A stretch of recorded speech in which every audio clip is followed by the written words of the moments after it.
Once again, thank you so much, everyone, for attending. My name is Akhil, and I am the CEO of Green Story, and I'd like to welcome all of you to this very special joint webinar that we're doing with Impact Plus out of Northumbria University and Green Story. The topic is looking at a new lifecycle assessment that we did. It was a deep dive on use phase and end-of-life impact and going beyond production. So just to briefly introduce Green Story, we're a leading B2B sustainability intelligence platform. And our USP is really our deep expertise in this textile supply chain. We do everything from verification and audits, including HIG, to training, to product lifecycle assessment, and corporate carbon footprinting through our AI-backed platform. We have 6,000 plus proprietary data points that we have verified and developed on our own, and have analyzed hundreds of thousands of supply chains. We've been around for 10 years, one of the first in the business to automate lifecycle assessment, with headquarters in Utrecht in the Netherlands, but also offices in India, Hong Kong, and Canada. We have 40 people globally and have served over 200 clients in 34 different countries, some of whom you can see here. We're also very blessed to have a very global partner network. Impact Plus is one of them in our research, but also we work with a host of other research and industry bodies to make sure that the data is really up to speed and you have your finger on the pulse of the global wave of sustainability. And having said all of that, let's get into the agenda for today. So I'll start with introductions, introducing our three great speakers. Then Karpagam, lead for the lifecycle assessment, will talk about the LCA results. We'll move into a fireside chat where we'll talk with Anne and Alana on the current research and upcoming research that's there. And we'd also leave some space at the end instead of a simple Q&A to actually give space for Anne and Alana to talk about two wonderful new research projects that they're doing. And from what I see online and the inquiries that I've already got, it's something that a lot of people are interested in. So I'm very excited to get into this. So having said that, let's start with the introductions proper. Anne, I'll leave it to you to introduce yourself. Hello. Thank you, Akhil and Green Story. It's a pleasure to be here today. As the slide says, I'm Professor Anne Peirson-Smith. I'm Professor of Fashion at Northumbria University in the UK. I'm working alongside Alana James, who's the principal investigator on the Impact Plus project, looking at environmental index measures and circular transparency in fashion.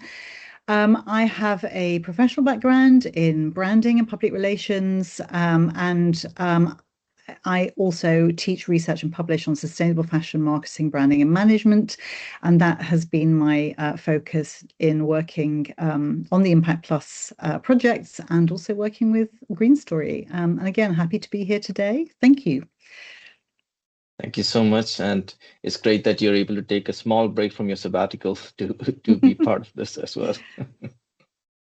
Welcome. And next, Alana. Yes. Hi, everyone. Very delighted to be with you all today. As Akhil said, my name is Dr. Alana James. I'm an associate professor in fashion at Northumbria University, working alongside Anne. As part of my role here, I've been leading the Impact Plus network for the last 2.5 years.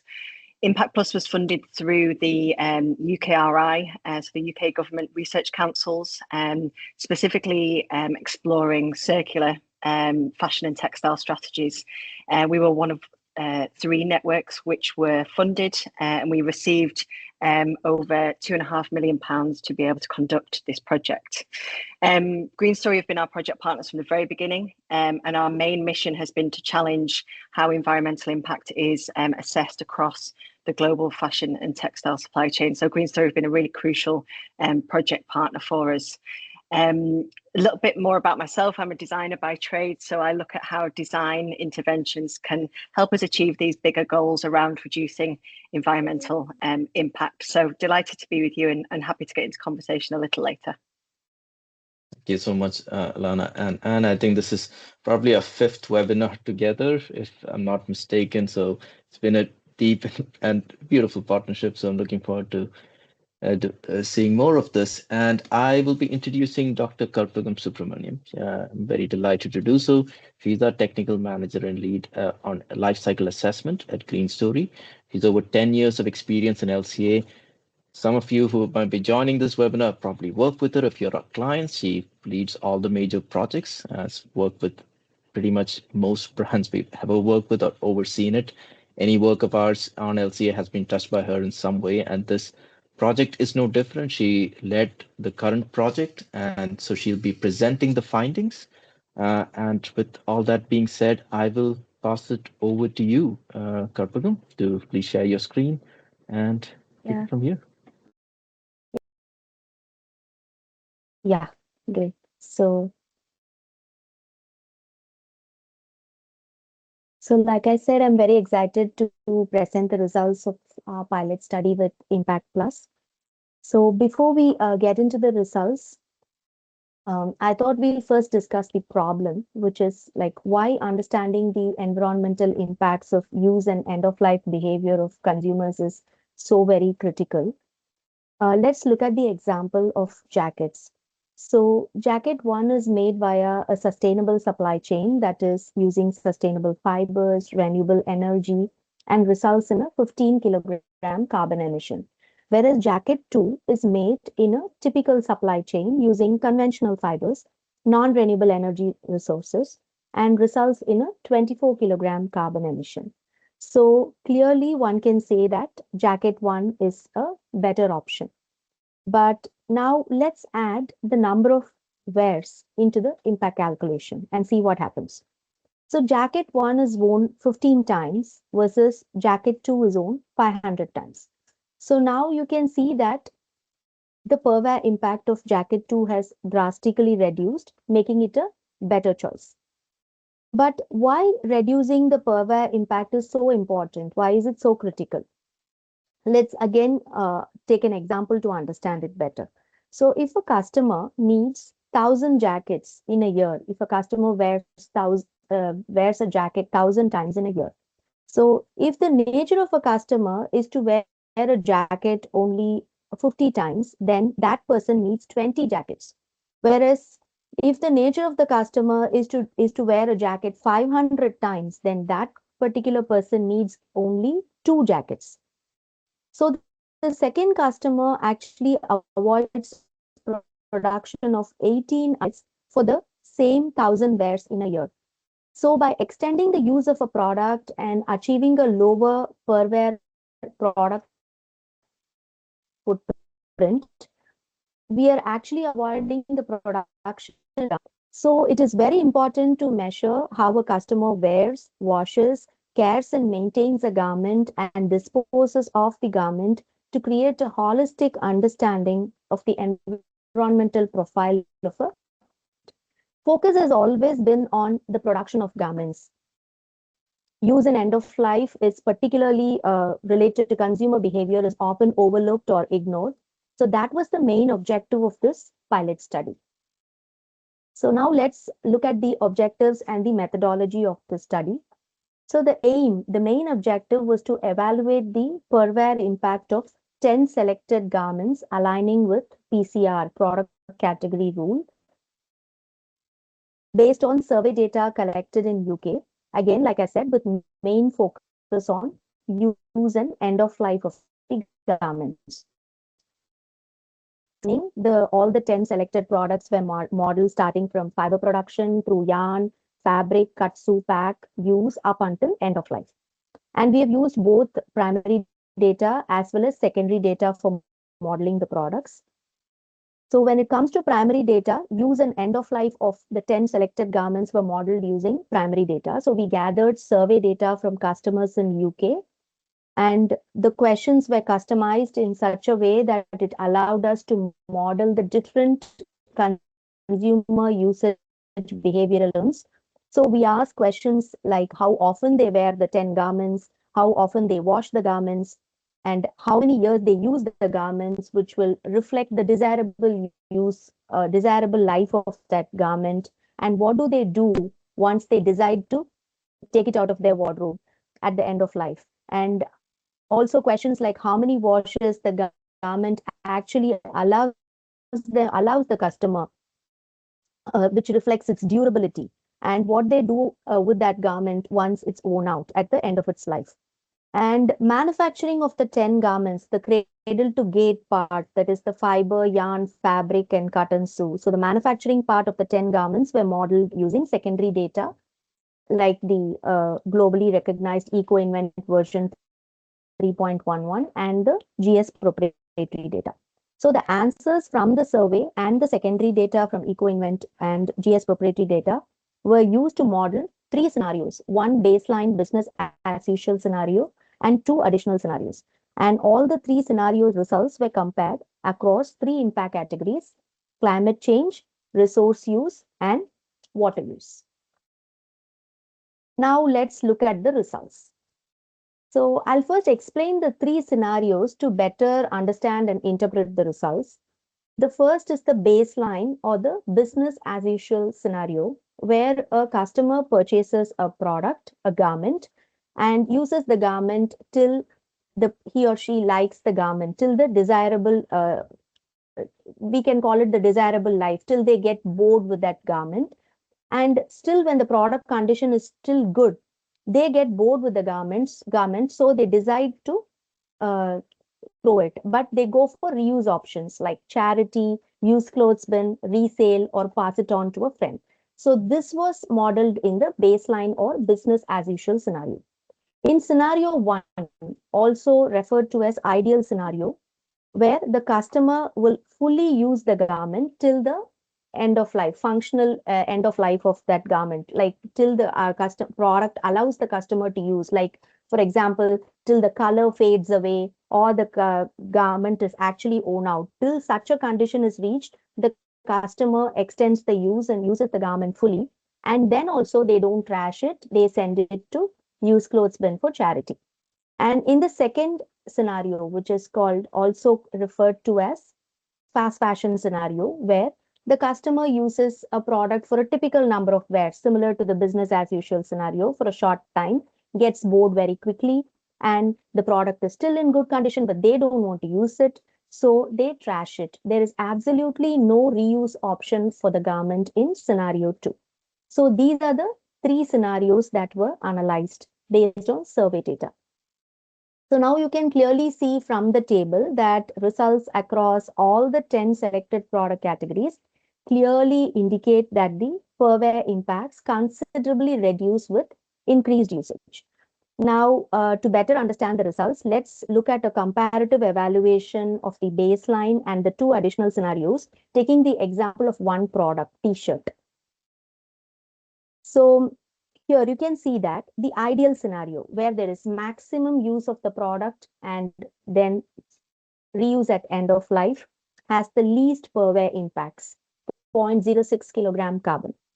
Whereas the fast fashion scenario 2, with reduced usage and no reuse at the end of its life, has the highest per wear impacts, 0.11 kilogram carbon. And the baseline scenario, the business as usual scenario, is in between ideal and the fast fashion. It is higher than the ideal scenario, but lower than the fast fashion scenario, because here the customer, though, uses the product only till its desirable life. There is a reduced first use, but at least they don't throw it. They give the product a second life. There is an option of reuse. So the results lie between the ideal scenario and the fast fashion scenario. So the key takeaway here is to reduce the per wear product footprint and eventually the total footprint of the product. The key is to maximize the number of wears in the first use. And even if you wish to throw the product, opting for reuse like charity or resale at end of the desirable life or the functional life is the key to reduce the impacts. Now let's look at some percentages. So we can see on the right that the ideal customer's usage behavior reduces the per wear impact considerably. That is, when the number of wears of a t-shirt increases from 57 in the case of a baseline, according calculated based on the survey results. So typically in a business as usual scenario, a customer uses a t-shirt for 57 wears.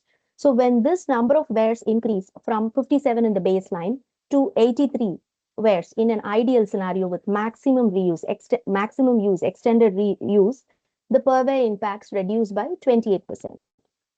Whereas when the number of wears decrease from the 57 in the baseline to 40 wears in the fast fashion, where there is no use and the product is trashed when it is still in good condition, the per wear impacts increase by 35%.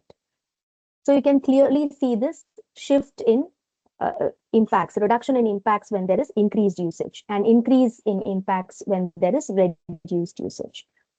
Now let's look at the paradox of usage. So what happens when the product is used more? As in the case of ideal scenario, we saw that the per wear impacts reduce.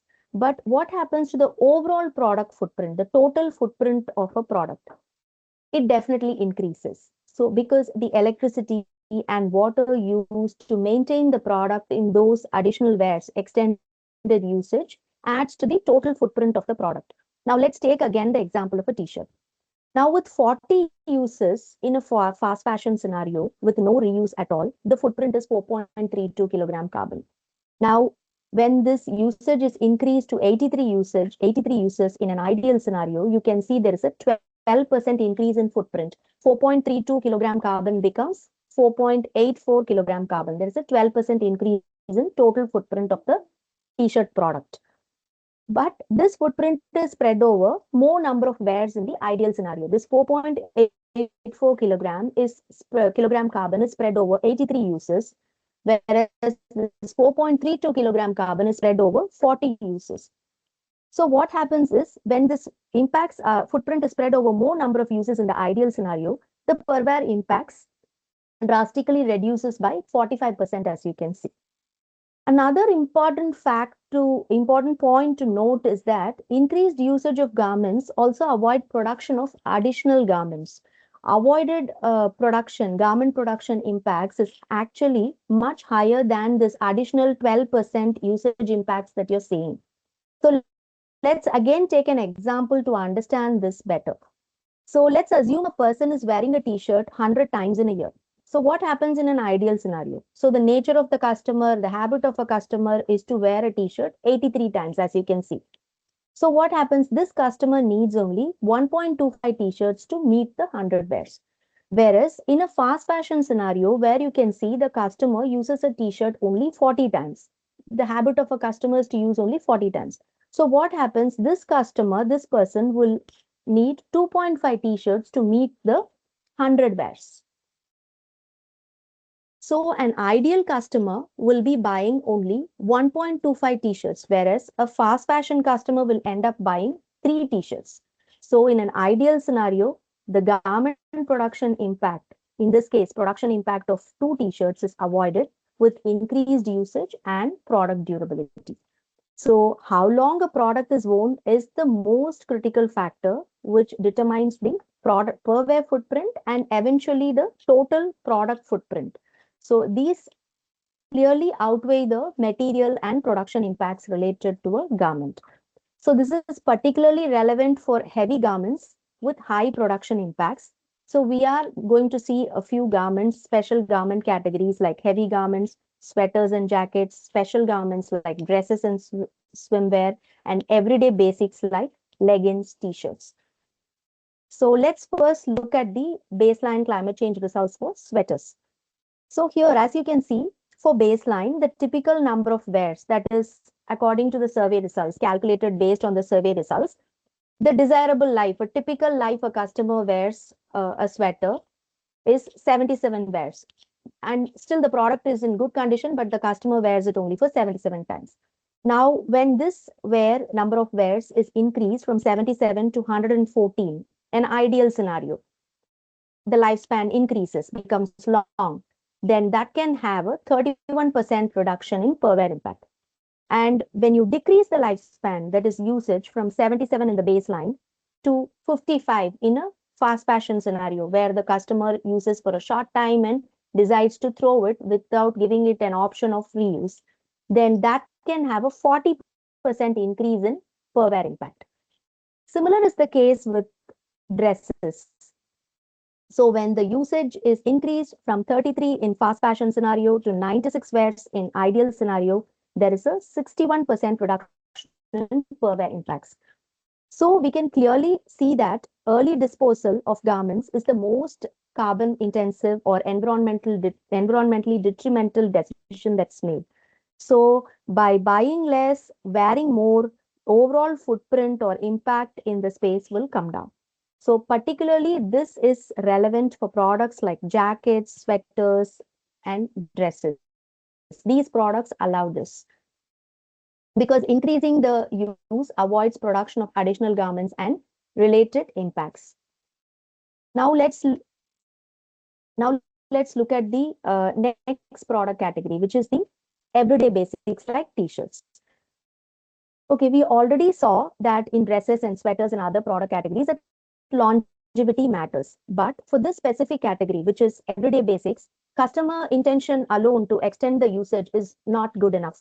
Because unlike products like sweaters, jackets, dresses, everyday basics demand frequent washing. So durability is very, very important. It is equally critical to reduce the product footprint. So the product should be able to withstand multiple repeated washing and still allow the customer to extend its usage. So that is a very critical parameter when it comes to everyday basics like t-shirts, leggings, jerseys, which are washed often, more frequently. So we have now focused on impacts related to use and life of garments. Now let's look at the hotspots or key problematic areas in a product or a garment's entire supply chain life cycle from fiber production to end of life. Clearly, you can see that production is the highest contributor. Production meaning fiber, yarn, fabric, cut and sew. So a garment production is the highest contributor, over 90% to all three impact categories. And use phase, though less, relatively very less than production, is still the next highest contributor, up to 20% to all three impact categories. And the number of wears are also very critical because they directly affect the per wear impact. So the key takeaway here is that we should focus on reducing the, based on the hotspots, we can clearly understand the focus should be on reducing the production impacts of garments. And brands currently focus on conventional approach of reducing the production impacts, that is by supply chain decarbonization, sustainable fibers, and multiple other ways. So this is a conventional approach. But through the study, what we recommend is the brands can now shift their messaging from recycle to wear your clothes longer and focus on product durability that allows the customers to enhance their usage.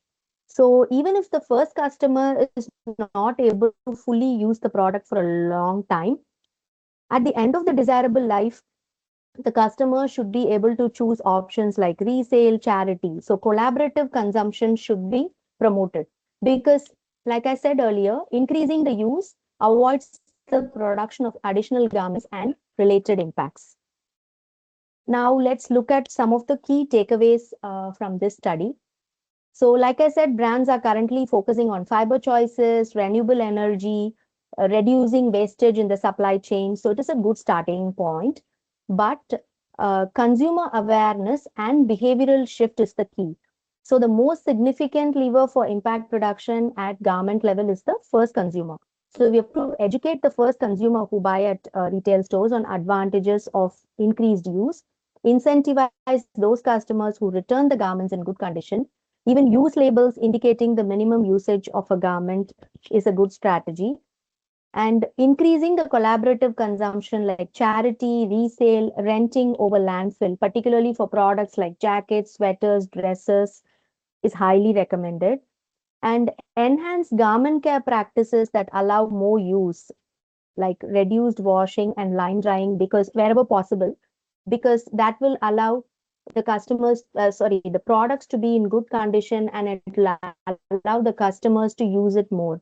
And when it comes to everyday basics like t-shirts and leggings and jerseys, those kind of products, brands should design for durability because 50 wears versus 100 wears, there's a clear benefit like we saw. So brands should take the responsibility not only for the production of the product, but use an end of life of the product also. Like I said earlier, there should be a shift in messaging from recycle to reuse more. Use more first and then decide to reuse at end of life.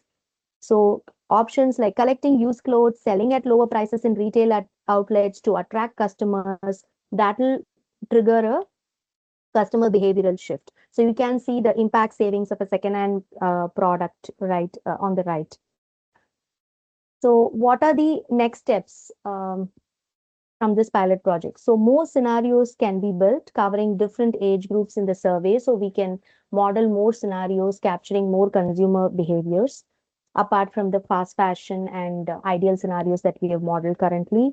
And currently the avoided production impacts are not accounted. So those impacts can be accounted, and circular models, impacts of the circular models and extended usage can be calculated.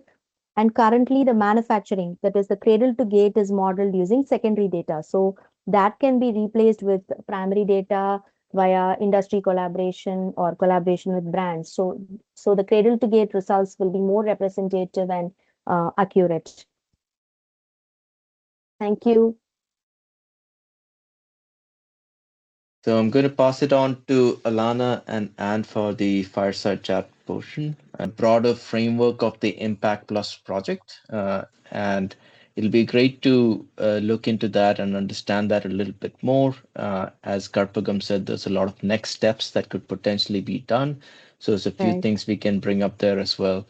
So starting off, maybe I'll ask the first question to you, Alana. So can you tell a little bit more about the context of the Impact Plus project? And for this project particularly, what was a broader industry problem or gap that you felt was there, which made the project necessary? Yeah, absolutely. Thanks, Akhil. So as I mentioned before, the kind of remit and the KPIs centered around Impact Plus were to challenge the way that environmental impact is assessed holistically across the value chain of fashion and textiles. When we started to really dig into that a little bit more through our very early on research in the project, that one of the biggest kind of gaps and the unmeasured impacts were really lying within that consumer use and end of life. And I think when you start to map the entire value chain, yes, production and kind of manufacturing and sourcing is hugely integral into building the story around environmental input, but actually the consumer use and the end of life phases of that are really integral, and to date they're largely completely overlooked and completely unmeasured. So we started to refocus our work into particular different areas, and the nature of the Impact Plus network was that we distributed funding to smaller pilot projects such as this, where we could begin to really kind of hand over that to the experts to be able to really take this research forward. So this project in particular spoke to unmeasured and overlooked impacts and missing data, which were two of our kind of integral themes to the project.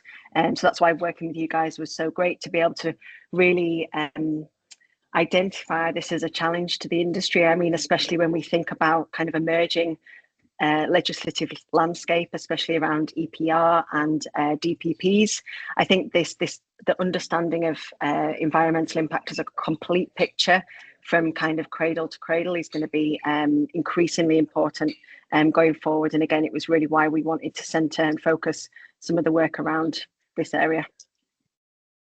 Perfect. And we also hear a lot about the new regulation. You have EPR, ESPR, digital product passports, circularity regulations.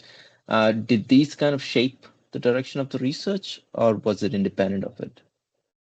No, I think absolutely. I think when we were kind of identifying critical challenges across the industry, I mean, although we're academics, we didn't want our research to just be for kind of theoretical and research purposes. That we wanted to help the industry. It's always been a real kind of driving factor for us to work globally with a range of different stakeholders, and to be able to really contribute where we could to some of the challenges that are being felt across the industry. So yes, legislation, policy, and I know a lot of it is still being discussed, and we don't have a real clear picture on a huge amount of it just yet. But yes, it absolutely shaped our thinking and shaped where we really wanted to try and intervene and make a difference where we could. And at a time where a lot of brands are already looking into upstream and finding a lot of challenges around that, and this question for both of you, what do you think is now important for brands to start talking about this and looking into this, the usage and end of life? I think it completes the picture, doesn't it? I mean, we talked I talked a little bit earlier about the kind of current metric systems really only covering a small part of the value chain, and actually this consumer use and end of life would complete the picture. And again, when we think about understanding the environmental impact of a product, we can't just look at some of that kind of value chain. We have to really take a much broader approach. And I don't know if you've got anything to add there. Sure. Yeah. I mean, I agree, and I think brands have, I guess, got to recalibrate really from looking at the sort of garment sale as the end of the journey.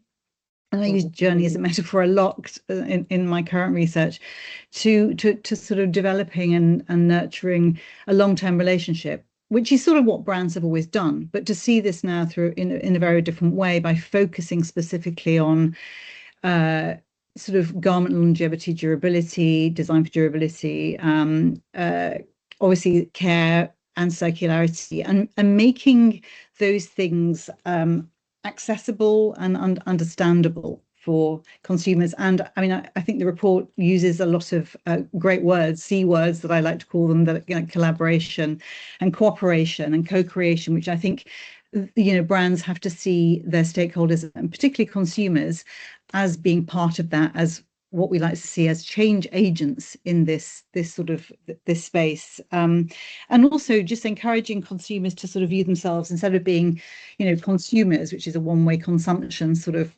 model, but to see them as sort of custodians or stakeholders in that regard. And I think this is going to be really important in the whole process, and developing that relationship. And again, the report has outlined that in its recommendations, but from sort of embedding circularity and end-of-life solutions with sort of accessible take-back and resale programs, designing for circularity, incentivizing responsible disposal, because consumers are always saying, what do I do with this? If you want me to be responsible, what do I do? So making sure that sort of, the charity option, which again, the report goes into all of this and verifies this. And I think this is really important. Obviously, the communication side is very close to my heart, because I do believe it's really the glue that's going to make this all work. So promoting this, and as a grounded example, promoting garment repair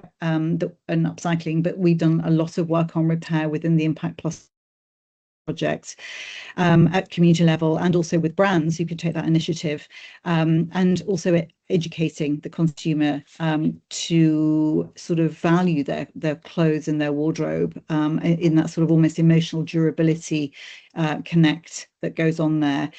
And then just that whole education on sustainable care and longevity that comes through good communication. I love that bit in the report that said, shift consumer messaging from recycle your clothes to wear your clothes longer. That's just because, I think a lot of these phrases and a lot of these words, including sustainability, a bit like recycling, consumers like tune out. But if you just say to them in a very directed way, just wear your clothes longer, or go into your wardrobe and sort of, reconnect with your clothes and wear the things you love, I think that's really important. And I know that obviously those have been messages that have come out of other reports from the RAP and UKFT as an example. And it's this education that's critical, and the way it's communicated.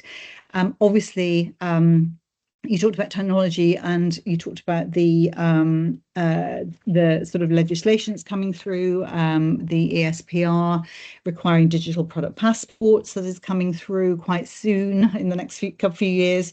And I think that's important, again, to use those labels well, and maybe use the digital labels, because obviously we want to avoid the cow's tongue that just gets cut off because it's too long and just people don't read it, consumers anyway.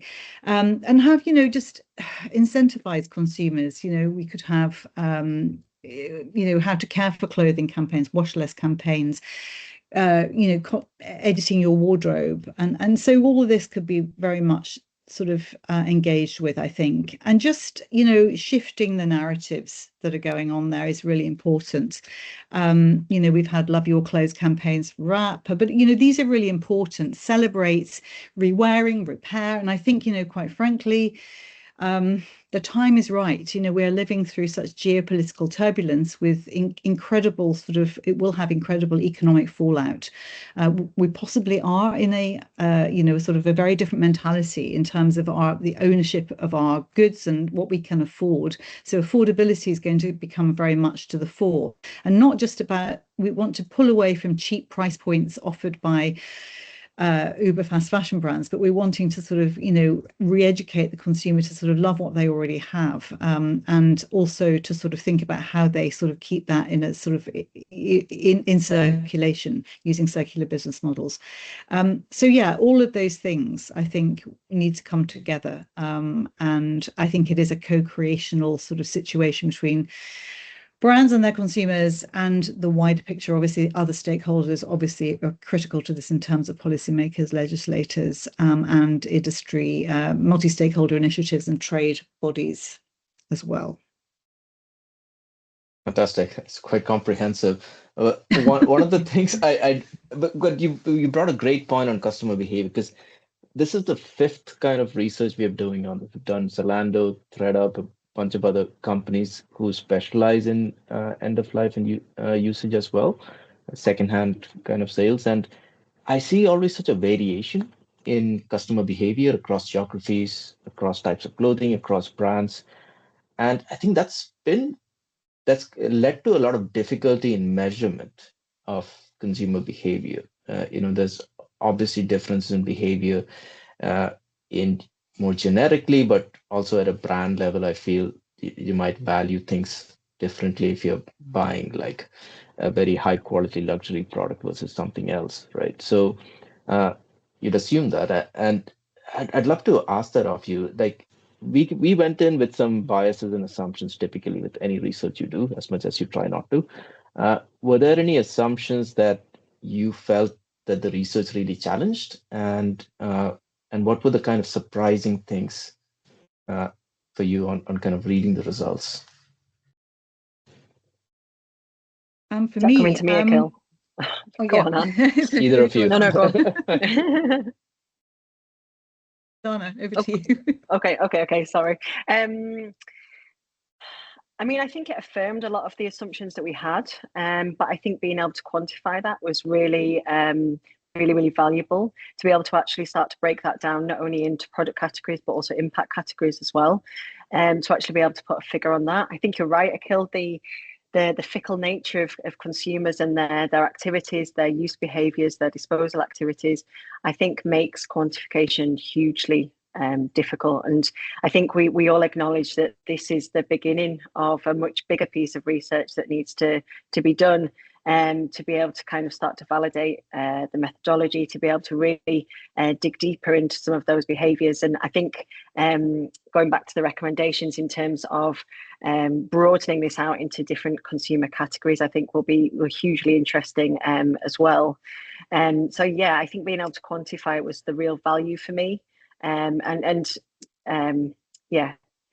acknowledging that it's not the end, but it's very much the beginning and the start of a journey that we can start to really unravel together. And I don't know if you want to add anything. Yeah, well, I just love the sort of top line stuff that that came out of this. Again, extending the initial life span of a garment has a greater environmental benefit than the current common practice of buying new and donating lightly. I love that sort of consideration. That's really quite significant. And again, we can tie that up with other sort of circular behaviors that we know, like repair, that also again significantly sort of displace garment usage in the wardrobe and also increase usage. So that was great for me to see. And also, yeah, the idea that I love this notion that the significant lever for reducing a garment's footprint is in the hands of the first owner. Now, that's really quite important. And again, suggests that it's a journey and that there is a first owner, but that owner, and it's something that I've looked at in consumer journey research, the idea that somebody's sort of cast off becomes somebody else's discovery and somebody else's passion, or even within the same person. If you repair something, we've done a lot of care and repair workshops, actually embellishing an old pair of jeans, bringing it back to life with beautiful sort of sashiko embroidery, which is a repair technique, can completely regenerate the sort of emotional durability and attachment that's going on there. So yeah, it's just a lot of rediscovery, I think, that's coming out of that. And just, I agree, I think back to your original point, Akhil, that so much research across the last decade in terms of consumer behavior regarding sustainable fashion has been about this sort of this gap, this sort of almost like the interview effect, that the consumers say they want to be more sustainable in their sort of behaviors and in their wardrobe management, but aren't when it comes down to it, or don't quite make fulfill their sort of ambitions in that regard. And we're all looking at academics, brands, and policymakers about why that is the case, and we need to close that gap. And I guess back to my point about the co-creational aspect of that, I think is really important. It's nobody's one responsibility, and we've all got to work together to sort of also fulfill what consumers need and try to understand what will make them change their behaviors. Is it about appealing to sort of self-interest in terms of highlighting cost savings, or what repairing a garment will do, or what circular behaviors will do for them? And again, as I say, sort of encouraging them to be part of this as stewards. So yeah, I think that's really important from my perspective. Great. And the say-do gap always comes up in all consumer research. It's just always prevalent. It's very interesting to me. But there is also, of course, a huge influence for brands in this journey. And I loved your point and on that journey itself, because I find there are inflection points. For me personally, for example, I'm more likely to send an item of clothing back into the resale market if I bought it from resale. So the first person who pushes this into resale has a huge part to play if they're getting rid of an item, at least personally. Maybe it's something we can test moving forward. But I'd love to understand from a brand perspective, because they talk. If you think about brands, I feel they control the narrative a lot, on how an item is used and regarded, both through different pricing decisions, but just in different branding decisions, right? So if a brand were to look at these findings and read through the report, how can they interpret it and utilize it strategically for their design, sourcing, or even compliance planning? I think it's a really interesting point, Akhil, and I know it picks up on one of Sarah's questions in the chat as well. I think brands have a hugely important role to play in this, and I think it's almost the top-down legislative kind of pressures, but also the bottom-up as well, as consumers' behaviour does change in a lot of ways as well. It's being able to understand that, but to be able to appeal to and speak to their market as well. But I think the kind of core message around changing that communication message from kind of love the clothes that you have and wear them for longer, rather than actually pushing kind of recycling or reuse, or so it's almost kind of like there's a hierarchy, isn't there? I'm almost like visualizing it. There's a hierarchy of this is kind of number one option, actually keep clothes for longer. Number two is potentially kind of resale or donation. So it's almost like a hierarchy that you would work through in terms of the use and disposal of clothing. But yeah, I think brands really need to appreciate how their consumers' journeys, their consumers' behaviours are changing and adapting over time, and really being able to remain attractive and appealing within what is a hugely saturated market already. I think that's really, really critical. Thank you. Sorry, I just wanted to add, and I think it's also premised on trust as well, because if we are more transparent as brands and producers about the whole supply chain, and obviously that can be demonstrated through a range of ways, through communication and open communication. I think this is what we have to work on. And will the digital product passport be the panacea to that? That's a big question. But I do feel that is really important, that transparency equals trust. And that's going to be this, again, critical for that co-creational relationship between brands and consumers to affect, change, meaningful change in this way. Fantastic. And I know this good research like this often has more questions than answers at the end of it. And there are a lot of unanswered questions that are coming out of it. And we do need stronger collaboration now between the industry and our research project to increase the progress and the speed of progress here. So having said that, I would love to give you the space to introduce two of the related projects which are following on from this.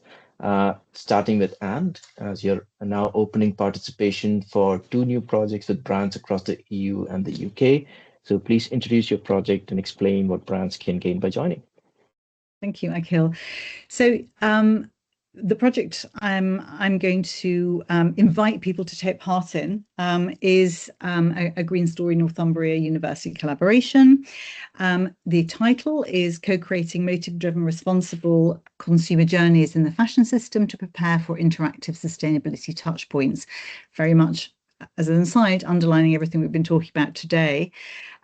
So fundamentally, it's going to look at how sustainable consumption can be activated by motivating environmental responsible consumers across their consumer journey, or customer journey as we call it, from purchase to purchase, from awareness to advocacy.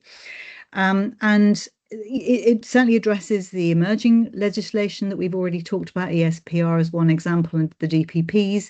And this has hopefully the potential to influence fashion brands to engage consumers in that more sort of responsible consumption journey, but also for consumers to respond to that. So we're looking at the motivations that will enable that. And it will evaluate look at the critical touch points or pain points that we sometimes call them across the customer journey that are managed and communicated by brands, that actually sometimes the consumer also co-communicates if they're on resale platforms, to enable garments to be kept in the loop, to assure longevity, circularity and waste reduction.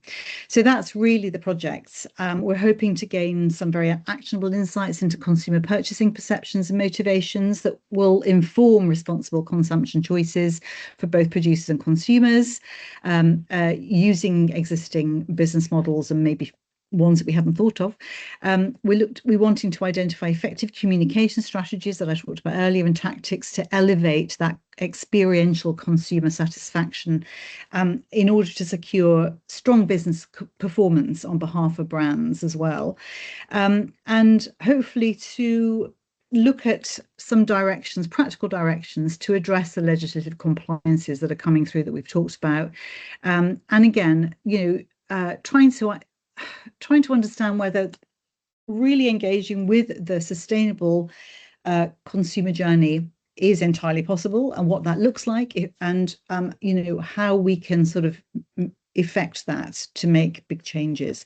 So we're looking for industry representatives to take part in short interviews in April to May this year and to share their perspectives on the subject. Anonymity is assured. Consent, of course, will be approved by the participants, and the outcome will be in published articles and shared across a range of stakeholders, including industry and beyond. So that is my sort of call really for participation, and I really hope that we get people to sign up for that. And I think we've said you can contact myself. I think my email is on there, and also Akhil. So yes, please talk to us about this very meaningful situation and with great potential for circularity. Okay, Fantastic. And it is going to be a great project. And as Anne said, please reach out to us. We'll be sending an email after this as well, so you can have a look through the project and get more details. And then a more direct lineage, in a sense, for the next project, I'll pass it on to Alana to talk about her part of it. Thanks, Akhil. So yeah, we Anne and I work very closely together, and we're kind of starting to emerge from this research with two different kind of slightly different directions. So the project that I'm looking to call out for participation is centered around the methodology that Green Story have presented to you today. So instead of using more generic kind of consumer data and impact data, we're wanting to work and collaborate with a brand to be able to validate our methodology, but also to provide real kind of valuable insights for that brand or brands that will collaborate with us. So we're looking for people and companies who are really interested in understanding more around how their consumers use their garments, how they dispose of them or put them back into reuse in some form, but ultimately the impact that is generated around this. So some benefits for being involved: we're looking at better visibility of your total product footprint, especially in light of some of the kind of more legislative challenges that we've talked about already today. We're looking at kind of digital product passports and being able to kind of model those using Green Story's obviously very grateful expertise. And we're also looking at how some of those insights that are going to be generated through this can be directly implemented into some of your future sustainable business plans and goals and consequential action as well. Obviously, all of this will align with the PEF and the product categories as well. So yes, we're looking for brands to collaborate in a very meaningful way around the methodology that you've heard around today. Fantastic. And I think this directly answers one of the questions that came up from Sarah on how brands can practically apply.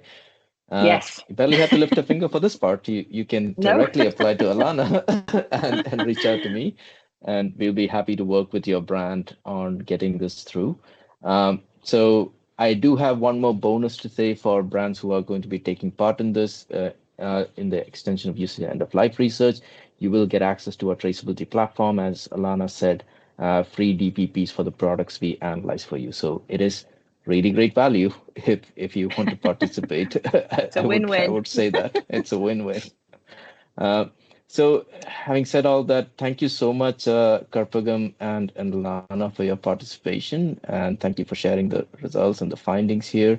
So if you do want to reach out, please feel free to reach out to me at akhil@greenstory.io or Alana at alana.james@Northumbria University. So and we'll be sending out all of these details. We'll be sending out the emails to contact, details on the next stages and steps. So if anybody in your network is interested in participating, feel free to reach out as well. But on that note, I'd like to just end it with a thank you. Thank you so much for everyone for attending. And thank you to this amazing group of PhDs, not one, unfortunately, for being part of this presentation and for showing all of their wonderful findings. So thank you.